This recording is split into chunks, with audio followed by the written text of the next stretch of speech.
लकड़ा रहता था। वो बहुत ही गरीब था। वह जंगल की लकड़ियों को काटकर बाजार में बेचता और उससे जो भी पैसे मिलते थे वह खुशी खुशी गुजारा करता था। एक दिन दयालु लकड़ा हमेशा की तरह जंगल की लकड़ियों को काटकर बाजार में बेच रहा था। लकड़ियाँ ले लो।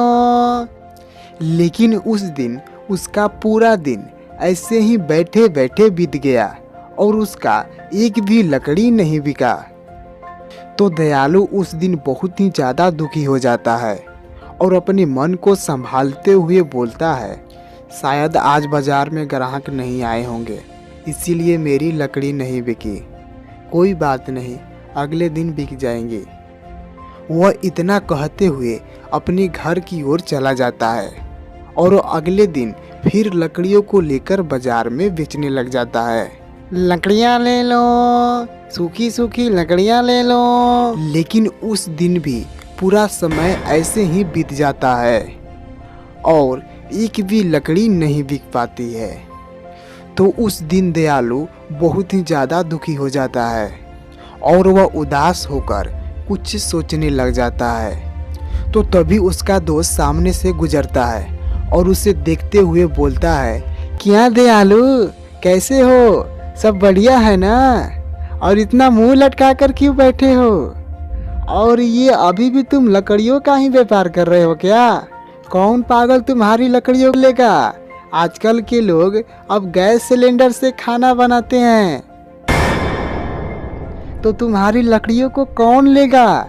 जाओ जाओ, कोई दूसरा धंधा करो, इन लकड़ियों को कोई नहीं पूछने वाला। जाओ जाओ, धंधा कोई चेंज करो। पागल कहीं का, अभी भी लकड़ियाँ बेच रहा है, गैस का जमाना आ गया है।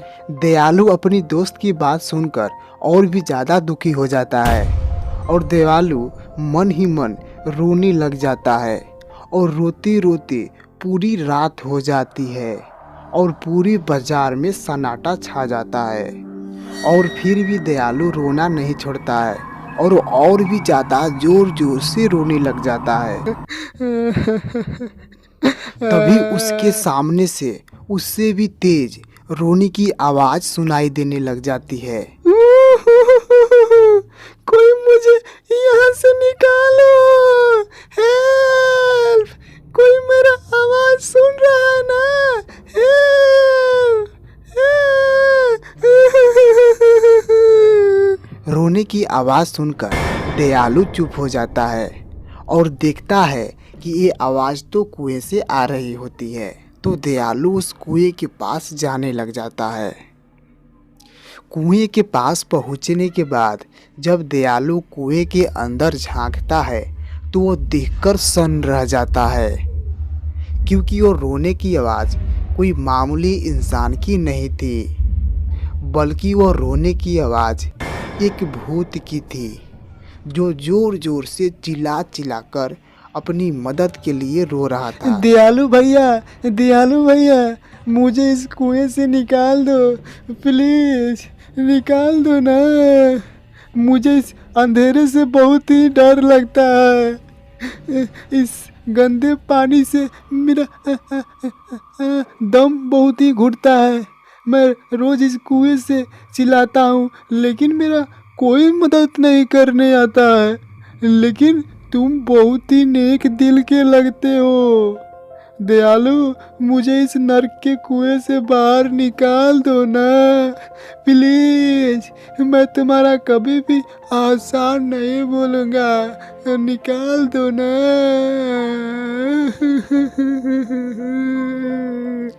दयालु को उस भूत की बात सुनकर दया आ जाती है और वह दयालु भूत से बोलता है, ठीक है भूत भाई, मैं अभी तुम्हें निकाल देता हूँ। तो दयालु इधर उधर दिखने लग जाता है।